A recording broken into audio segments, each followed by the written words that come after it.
हमारे देश में 6 ऋतुएं होती है। 6? कौन कौन सी? मुझे तो सिर्फ 3 ही पता है, सर्दी, गर्मी और बरसात। मैं बताता हूँ। 6 ऋतुएं है शीत ऋतु, वसंत ऋतु, ग्रीष्म ऋतु, वर्षा ऋतु, शरद ऋतु और हेमंत ऋतु। ऋतुएं तो आती जाती है पर एक मौसम कभी नहीं बदलता। अरे, अब ये कौन सा मौसम है जो हमेशा रहता है और कभी फीका नहीं पड़ता? वो मौसम है देशभक्ति का, देश प्रेम का। बिल्कुल सही कहा मेरे दोस्त। नमस्कार। आज के कार्यक्रम में देशभक्ति का रंग बिखेरने के लिए कुठारी इंटरनेशनल स्कूल नोएडा के छात्र मैं प्रणय सिंह बेस्ट और मैं अर्जुन अनुज गुप्ता अपने साथियों सहित पूरे जोश और जज्बे के साथ सभी का स्वागत करते हैं। आज के कार्यक्रम में वंदना, कविता, रानी दुर्गावती के जीवन पर आधारित नाटक वीरांगना दुर्गावती और देशभक्ति गीत शामिल है। आइए कार्यक्रम की शुरुआत करते हैं प्रार्थना से, जिसे प्रस्तुत करेंगी ईशानी।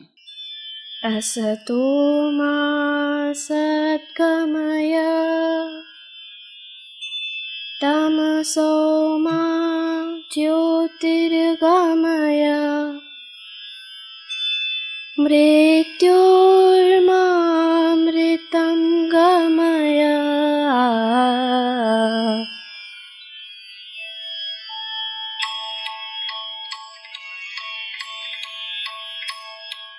हमको मन की शक्ति देना, मन विजय करिए, दूसरों की जय से पहले खुद को जय करे। हमको मन की शक्ति देना, मन विजय करे, दूसरों की जय से पहले खुद को जय करे। हमको मन की शक्ति देना, भेद भाव अपने दिल से साफ कर सके, दूसरों से भूल हो तो माफ कर सके, झूठ से बची रहे, सच का दम भरे, दूसरों की जय से पहले खुद को जय करे। हमको मन की शक्ति देना, मुश्किलें पड़ी तो हम पे इतना कर्म कर, साथ दे तो धर्म का, चले तो धर्म पर, खुद पे हौसला रहे, बदी से ना डरे, दूसरों की जय से पहले खुद को जय करे। हमको मन की शक्ति देना। ईश्वरीय वंदन के बाद देश को नमन करते हुए प्रस्तुत है वाद्य राष्ट्रीय गीत वंदे मातरम, जिसको प्रस्तुत करने वाले हैं आरव जगताप कीबोर्ड पे।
वाह, कितनी मनमोहक प्रस्तुति। अब सुनते हैं हमारे साथियों द्वारा तैयार किया गया नाटक वीरांगना दुर्गावती। ये कहानी है एक ऐसी रानी की जिसने पराक्रम, आत्मबल और बलिदान से इतिहास के पन्नों में अमिट छाप छोड़ी। वो थी कुशल वीरांगना रानी दुर्गावती, गोंडवाना की शेरनी जो अंत तक लड़ी पर झुकी नहीं। रानी दुर्गावती एक ऐसी कुशल वीरांगना थी जिन्होंने अपनी वीरता से मुगल साम्राज्य को कड़ी चुनौती दी और उनकी दास्ता स्वीकार करने की बजाय अपने जीवन का बलिदान दे दिया। हाथों में 2 तलवार लेकर एक साथ जब रानी दुर्गावती युद्ध के मैदान में आई तो ऐसा लगता था जैसे साक्षात माँ दुर्गा रणचंडी बनकर दुश्मनों का संहार करने आई हो। रानी दुर्गावती का जन्म 5 अक्टूबर 1524 को कलेश्वर के किले में हुआ था। वे चंदेल वंश के राजा कीर्ति राय की पुत्री थी।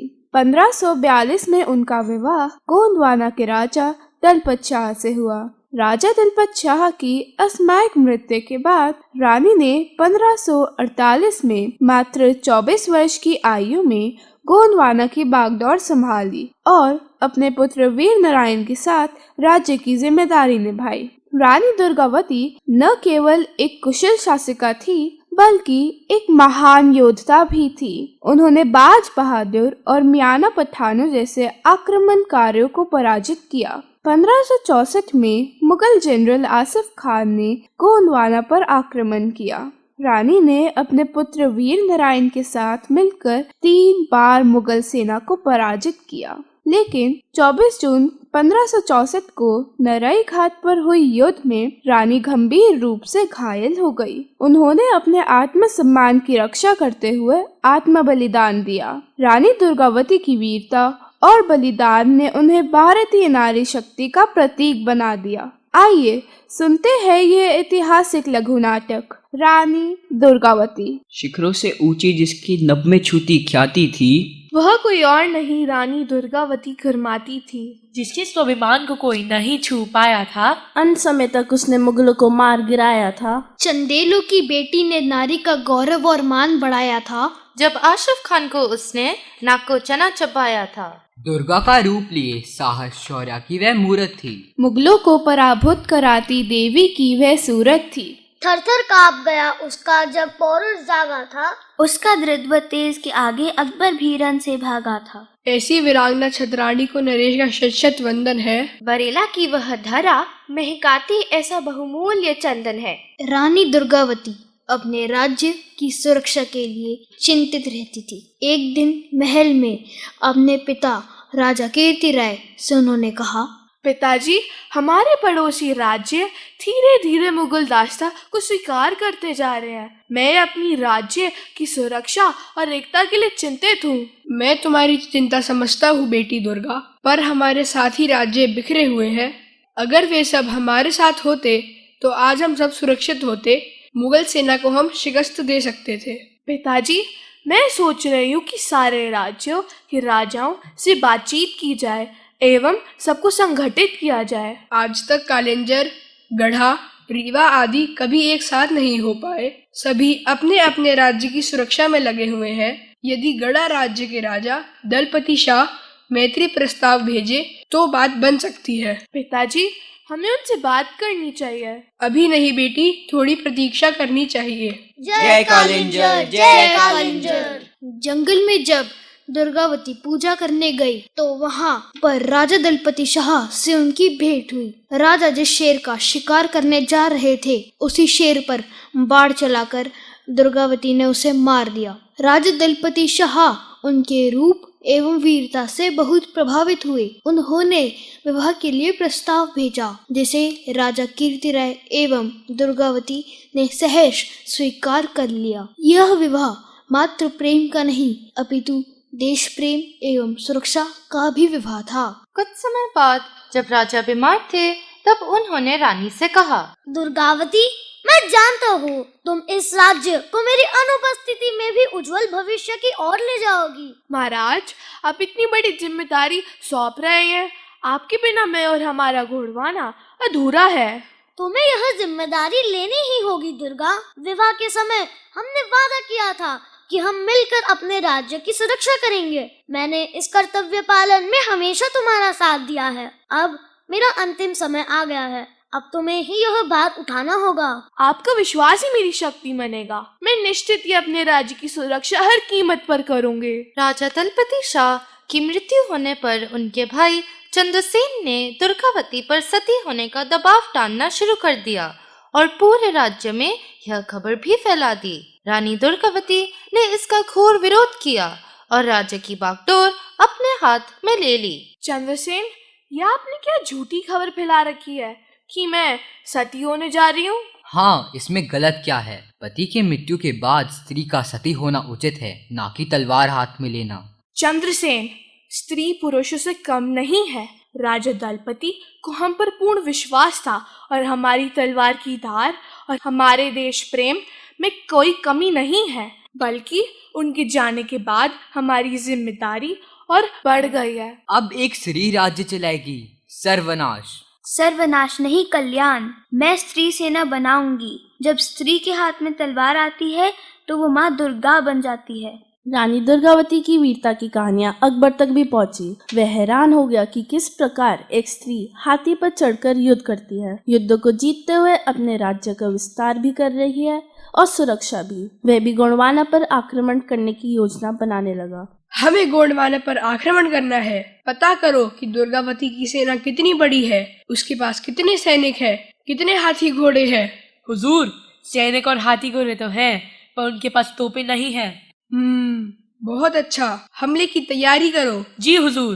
अकबर हमले की तैयारी करता है और रानी दुर्गावती को एक संदेश भेजता है। रानी साहिबा, अकबर ने आपके लिए एक संदेश भेजा है। बताइए, क्या संदेश है? रानी साहिबा, इसमें लिखा है कि आप स्त्री है और स्त्रियां चिड़ियों के जैसे पिंजरे में ही सुरक्षित रह सकती है, इसलिए आपको भी अपने किले में ही रहना चाहिए। हम इसका जवाब अकबर को युद्ध के मैदान में देंगे। युद्ध की तैयारी शुरू हो गई। माता, मुझे युद्ध में जाने की अनुमति दीजिए। मैं आपके साथ तलवार उठाना चाहता हूँ। वीर, अभी तुम मात्र 14 वर्ष के हो। तुम्हारा समय आएगा, पर माँ के लिए उसका पुत्र ही सबसे बड़ी संपत्ति है। महारानी, क्यों ना हम नरेश घाट के जंगलों का उपयोग करें? वहाँ हमारी सेना को लाभ मिलेगा। उचित सुझाव है दीवान जी। जंगल हमारी सुरक्षा करेगा और हम गोरिल्ला युद्ध से दुश्मन को थका देंगे। युद्ध का दिन आ ही गया। रानी दुर्गावती अपने हाथों में 2-2 तलवारें लेकर युद्ध के लिए तैयार हो गई। महारानी, मुगल सेनापति आसफ खान ने सीमा पर चढ़ाई कर दी है। उनकी सेना हमारे नगर की ओर बढ़ रही है। मैं जानती थी ये दिन आएगा, लेकिन याद रखो, गोंडवाना की रानी बंदी बनकर नहीं जाएगी। हम लड़ेंगे और जीतेंगे या शहीद होंगे। लेकिन रानी जी, उनकी सेना विशाल है और हमारे सैनिक बहुत कम हैं। हमारी भूमि, हमारा आत्मसम्मान, इससे बड़ा बल कोई नहीं। युद्ध की तैयारी करो। रानी जी, अंतिम बार निवेदन करता हूँ, आप किले में सुरक्षित रहें। हमें युद्ध लड़ने दें। एक सच्ची रानी रणभूमि में ही अपना धर्म निभाती है। मैं अपनी सेना के साथ रहूंगी। रानी ने युद्ध के लिए खुद कमान संभाली। उनकी रणनीति और साहस से मुगलों को कड़ी टक्कर मिली। तूफानों के बीच में तानकर सीना खड़ी रही, अंगारों पर चलकर दुश्मनों से लड़ती रही, चक्रव्यूह को तोड़कर रानी दहाड़ती रही। साहस पाके साथ वो युद्ध जीतती गई। शूरवीर रानी दुर्गावती। शूरवीर रानी दुर्गावती। रानी ने अकबर की सेना को चारों ओर से घेरकर हमला कर दिया। रानी ने युद्ध में 3 बार मुगल सेना को हरा दिया, किंतु अंतिम युद्ध में वीरों, दुश्मन चाहे कितना भी बड़ा हो, हमारी भूमि पर उसका पांव न टिक न पाए। आगे बढ़ो। ये रानी तो शेरनी है, रोक सको तो रोक लो। रानी दुर्गावती ने वीरता से मुगल सेना को रोका, लेकिन एक बाण उनकी आंख में लगा। घायल रानी भी पीछे नहीं हटी। महारानी, आप गंभीर रूप से घायल हैं, कृपया पीछे हटिए। नहीं, मैं बंदी नहीं बनूंगी। तलवार दो, मैं अपना अंत स्वयं तय करूंगी। मैं मुगलों की बंदी बनना नहीं चाहती। तलवार दो मुझे। नहीं महारानी, ऐसा मत कीजिए। मृत्यु स्वाभिमान के साथ बेहतर है, जीवन पराधीनता में नहीं। अपने इस अंतिम संवाद के साथ ही रानी ने तलवार अपने सीने में उतारकर अपना जीवन समाप्त कर लिया। जून 1564 रानी दुर्गावती ने अपने प्राण देकर भारत की मातृभूमि की लाज रख ली, उनका बलिदान आज भी जबलपुर की धरती पर गर्व से गूंजता है। माँ, आप अमर है, आपकी तलवार और त्याग मेरी प्रेरणा है। 24 जून 1564 को दुर्गावती ने शौर्य और आत्मसम्मान की अमर मिसाल कायम करते हुए बलिदान दिया। उनकी स्मृति में जबलपुर में रानी दुर्गावती विश्वविद्यालय और स्मारक आज भी उनके गौरव की गाथा कहते हैं। रानी दुर्गावती हमें सिखाती है, एक नारी में भी सिंह का हृदय होता है। जब बात स्वाभिमान की हो तो वो रणचंडी बन जाती हैं। ऐसी नारी युगों युगों में जन्म लेती हैं धरती पर, मातृभूमि की शान बनकर अमर हो गई रणभूमि पर। इतिहास में बहुत सी रानियां हुई, पर दुर्गावती जैसी कोई नहीं, झुकी नहीं, डरी नहीं। वो थी वीरांगना रानी दुर्गावती, वीरांगना रानी दुर्गावती। बहुत ही शानदार प्रस्तुति, कितनी साहसी, निडर, स्वाभिमानी एवं देशभक्त थी रानी दुर्गावती। आगे बढ़ते हुए सुनते हैं एक देशभक्ति कविता। मेरी कविता का शीर्षक है धुंधली हुई दिशाएं, जिसके रचयिता है रामधारी सिंह दिनकर। धुंधली हुई दिशाएं, छाने लगा कुहासा, कुचली हुई शिकासे, आने लगा दुहासा। कोई मुझे बता दे क्या आज हो रहा है, मुँह को छिपा टिमिर में क्यों तेज रो रहा है। दाता पुकार मेरी संदीप्त को जिला दे, बुझती हुई शिखा को संजीवनी पिला दे। प्यारे स्वदेश के हित अंगार मांगता हूँ, चढ़ती जवानियों का श्रृंगार मांगता हूँ। बेचैन है हवाएं, सब और बेकली है, कोई नहीं बताता किश्ती किधर चली है। मझधार है बवर है या पास है किनारा, यह नाश आ रहा या सौभाग्य का सितारा। आकाश पर अनल से लिख दे अदृष्ट मेरा, भगवान इस तरीक को फरमा न दे अंधेरा। तुम वेदिना किरण का संधान मांगता हूँ, ध्रुव की कठिन घड़ी में पहचान मांगता हूँ। धन्यवाद। बहुत ही शानदार प्रस्तुति, हमारे साथियों ने तो हमें जोश में भर दिया। हाँ प्रणय, क्या तुम्हें किसी और सेनानी या नेता का ऐसा कोई नारा पता है जिसने लोगों को राह दिखाई और उनकी पहचान भी बन गया? कोशिश कर सकता हूँ। वंदे मातरम का नारा बंकिम चंद्र चट्टोपाध्याय ने दिया और पूरे गीत को राष्ट्रगीत का सम्मान प्राप्त है। हाँ प्रणय, चलो अपने साथियों से पूछते हैं। मान्या, तुम बताओ, सुभाष चंद्र बोस ने कौन सा नारा दिया? हाँ, मुझे पता है, उनके कई नारे प्रसिद्ध हैं, जैसे दिल्ली चलो, जय हिंद, और सबसे ज्यादा प्रसिद्ध है तुम मुझे खून दो मैं तुम्हें आजादी दूंगा। वाह मान्या। प्रिशा, अब तुम बताओ, अंग्रेजों भारत छोड़ो का नारा किसने दिया? ये तो हमारे राष्ट्रपिता महात्मा गांधी का दिया हुआ है, जब उन्होंने भारत छोड़ो आंदोलन चलाया था। प्रिशा, तुमने तो हमें इसके बारे में और भी जानकारी दी थी। प्रणय, हमारे साथ दो प्रिशा हैं। पहले प्रिशा बिदानी ने बताया, अब प्रिशा खन्ना की बारी। सरफरोशी की तमन्ना अब हमारे दिल में है, ये किसने कहा? सरफरोशी की तमन्ना अब हमारे दिल में है, देखना है जोर कितना बाजुए कातिल में है। भगत सिंह ने कहा है ना? नहीं प्रिशा, ये राम प्रसाद बिस्मिल ने कहा है। अब कबीर, तुम बताओ, गरीबी हटाओ का नारा किसने दिया? शायद राजीव गांधी। थोड़ा करीब का उत्तर, ये इंदिरा गांधी ने कहा है। अच्छा मान्य, तुम बताओ, जय जवान जय किसान यह प्रसिद्धि नारा किसने दिया? हमारे दूसरे प्रधानमंत्री लाल बहादुर शास्त्री ने। वाह वाह, क्या बात है, कितनी जानकारी मिली आज हमें। साथियों, क्या आपने भी किसी नारे का प्रयोग किया है? हाँ, कई बार, जैसे बेटी बचाओ बेटी पढ़ाओ, पेड़ लगाओ जीवन बचाओ। यहाँ तो सभी को बहुत जानकारी है, कोई और बताना चाहेगा? हाँ, मैं बताना चाहूंगी, हरियाली बढ़ाओ प्रदूषण हटाओ। एक और याद आ रहा है, प्लास्टिक हटाओ धरती बचाओ। हमारे दोस्तों बहुत जानकारी रखते हैं। आज मनोरंजन के साथ ज्ञान में भी वृद्धि हो गई। बिल्कुल सही कह रहे हो दोस्त। अब इसमें थोड़ा सा हंसी का तड़का लग जाए तो सुनने पर सुहागा हो जाए। हाँ हाँ जरूर, हमारे साथी हमारे लिए कुछ ऐसी कविताएं लेके आए हैं जो सबको गुदगुदा देंगी। ठीक है, तो फिर अब सबकी कविताओं का आनंद लेते हैं। सबसे पहले मैं आमंत्रित करता हूँ अनिका एवं माही को। हमारी कविता का शीर्षक है बेटे के नाम मम्मी की डायरी। प्यारे बेटे मेरी जान, तू है मेरा सुबह का अलार्म। 6 बजे उठाओ तुझे, पर तू बोले मम्मी बस 5 मिनट और न आंखें खोले। टिफिन बनाकर मैं थक जाऊं, पर तू कह मैगी ही खाऊं। आलू की सब्जी देखकर तू कर ले मुंह बंद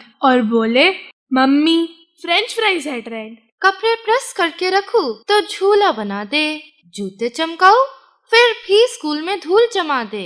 होमवर्क पूछूं तो तू कहे टीचर ने कहा मम्मी से करवा लेना। टीवी का रिमोट मोबाइल है जान, पढ़ाई से बचने की तेरे नाटक महान। बोले पेट में दर्द है और हो गया मेरा ब्रेकफास्ट खाक। कभी तू सुपर हीरो, कभी तू पापा जैसा, पर हो मम्मी से दूर तो चेहरा सूखा सूखा। तेरे झूठ भी है इतने मासूम कि डांटते हुए भी छूटे हंसी के बूम। दिन भर की भागदौड़, कामों का पहाड़, पर तेरी एक मुस्कान कर दे सब उजाड़। एक डायरी में लिखती हूँ थक गई हूँ बेटा, पर सबसे बड़ा तेरा प्यार है बेटा। धन्यवाद। कितनी सच्ची है मम्मी की डायरी। हम बच्चे मम्मी को कितने तंग करके रखते हैं, वो भी कभी हम पर गुस्सा होती है, डांट लगाती है, पर उनकी डांट में भी प्यार छुपा होता है। अब अपने मजेदार कविता सुनाने के लिए आ रहे हैं आरव और गर्विक। हमारी कविता का शीर्षक है क्लास मॉनिटर। जो क्लास में बने मॉनिटर कोरी शान दिखाता है, आता जाता कुछ भी नहीं पर हम पर रोब जमाते हैं। जब क्लास में टीचर नहीं तो खुद टीचर बन जाते हैं। कॉपी पेंसिल लेकर बस नाम लिखने लग जाते हैं। खुद तो हमेशा बातें करे, हमें चुप करवाते हैं। अपनी तो बस गलती माफ, हमें बलि चढ़ाते हैं। क्लास तो संभाल नहीं पाते, बस चीखते और चिल्लाते हैं। भगवान बचाए इन मॉनिटर से, इन्हें हम नहीं चाहिए। हाँ मजा आ गया। सचमुच मॉनिटर क्लास में ऐसा ही करते हैं। किसी का भी नाम लिखते हैं, टीचर से डांट पड़वाते हैं और भी ना जाने क्या क्या। एक राज की बात बताऊं, जब हम भी मॉनिटर बनते हैं तो कुछ कुछ ऐसा ही करते हैं। आगे बढ़ते हुए बुलाते हैं नैतिक एवं प्रणय को। नमस्कार, हमारी कविता का शीर्षक है मोबाइल महाराज। मोबाइल जी हमारे बड़े ही महान, हर समय रहते ही हाथों में जान। सुबह उठते ही सबसे पहले दर्शन, ना चाय ना मुंह धोने का कारण। स्कूल हो या ट्यूशन साथ में चलता, मम्मी डांटे तो चुपचाप हिलता। पढ़ाई से इसका है बैर पुराना, गेम और चैटिंग में दिल लगाना। टीचर बोले तू देख किताब, मोबाइल बोले मैं हूँ जनाब। पढ़ने बैठे तो आते नोटिफिकेशन, ध्यान हटे और बिगड़े सिचुएशन। पापा बोले रख दे इसको साइड, मोबाइल बोला मैं हूँ स्टडी गाइड। अब तो हालत ऐसी हो गई प्यारे, मोबाइल के बिना हम अधूरे सारे। धन्यवाद। मोबाइल सच में आज का राजा है। हम सुबह उठते ही इसे नमन करते हैं, वंदन करते हैं। इसके बिना जीवन चलना कितना मुश्किल लगता है। सब मिलकर बोलो मोबाइल महाराज की जय। इसके साथ ही मैं आमंत्रित करता हूँ अपने साथी कबीर एवं ईशानी को। नमस्कार, मेरी कविता का शीर्षक है हाय रे परीक्षा। जिस नाम को सुनने से कांपता है हर बच्चा, वो है परीक्षा। परीक्षा का पेपर हाथ में आते ही इतना डर लगता है कि अच्छा नहीं किया तो घर पर पिटना पक्का है। 3 घंटे में करने होते हैं लगभग 40 सवाल, एक भी छूटा तो घर पर होता है बवाल। रिजल्ट के एक दिन पहले रात को नींद नहीं आती है। अच्छा नंबर पाने के लिए भगवान की याद आती है। रखते हैं विद्यार्थी भगवान का व्रत, अगर फेल हुए तो लगता है होगा डंडे से नृत्य। पास होने पर मिलता है शानदार इनाम और मुख से निकलता है थैंक यू भगवान। फिर आती है अगली कक्षा, तब भी मुख से निकलता है हाय रे परीक्षा। हाय री परीक्षा। परीक्षा शुरू होने से पहले से लेकर परीक्षा होने तक, यहाँ तक कि परीक्षा खत्म होने के बाद परिणाम को लेकर भी डर बना रहता है। हाय री परीक्षा। आप सभी को मेरा नमस्कार। आज मैं आवी धनकर आपके सामने योग के महत्व को दर्शाते हुए एक कविता प्रस्तुत करने जा रही हूँ। सुबह सुबह उठकर जरा आंखें खोलो, योग का जादू तुम भी तो टटोलो। तन मन को मिलता इससे है आराम, भाग दौड़ भरी जिंदगी में ये बने विश्राम। पढ़ाई का स्ट्रेस हो या खेलने का जोश, योग से मिलेगा तुमको हर एक होश।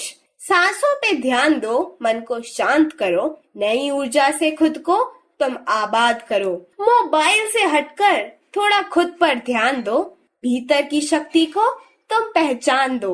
आसन, प्राणायाम, ध्यान की ये राहें, मन को शांत करें, दूर हो सब आहें। गुस्सा हो, उदासी हो या कोई उलझन, योग ही तो है हर मुश्किल का हल। तन मन से जो स्वस्थ है वही है सच्चा, योग क्या ये ज्ञान है सबसे अच्छा। लचीला बने शरीर, तेज हो तुम्हारा दिमाग, योग ही तो है जीवन का सही राग। आओ हम सब मिलकर योग अपनाएं, स्वस्थ और खुशहाल जीवन मिलकर बनाएं। सबकी कविताएं सुनकर मजा आ गया। एक बार जोरदार तालियां हो जाए। हमारे साथियों ने तो रंग जमा दिया। इसी जोश को बढ़ाते हुए अब सुनते हैं देशभक्ति से भरपूर गीत आरव, अर्जुन और ईशानी से।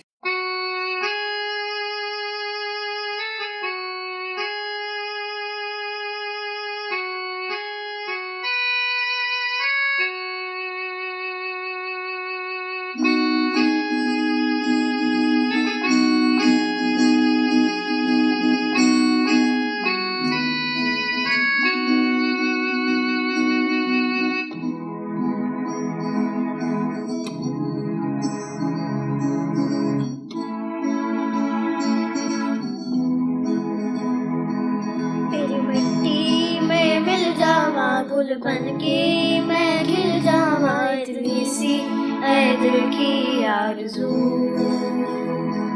तेरी नदियों में बह जावा, तेरे खेतों में लहरावा, इतनी सी है दिल की आरज़ू।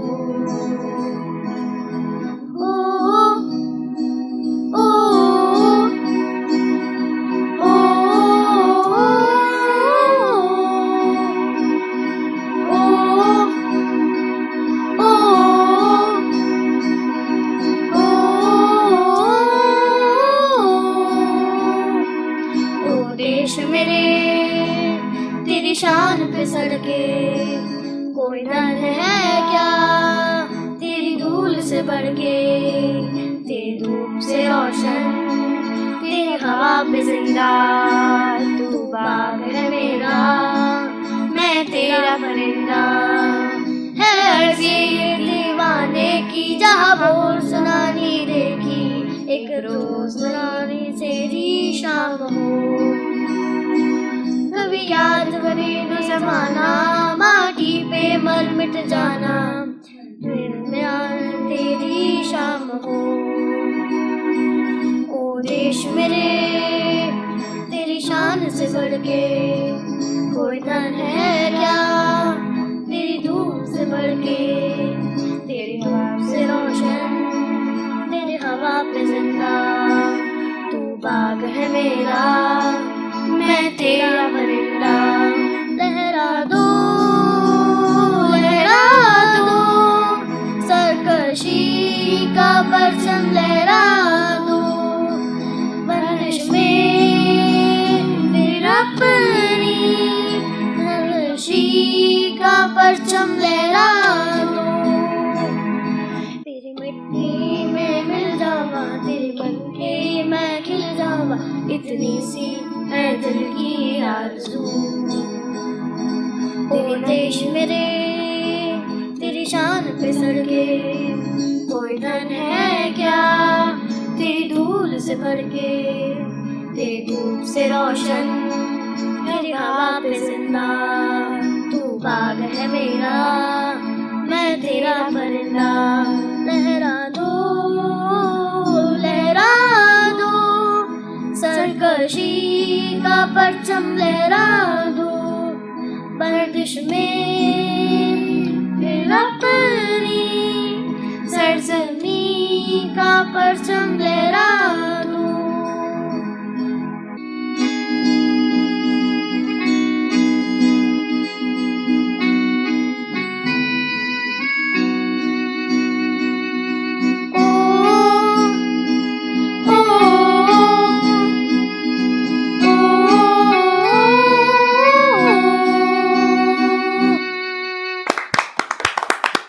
आशा है कि आपको हमारी कार्यक्रम की प्रस्तुति पसंद आई हो। अब हम कार्यक्रम को समाप्त करते हैं। जय हिंद।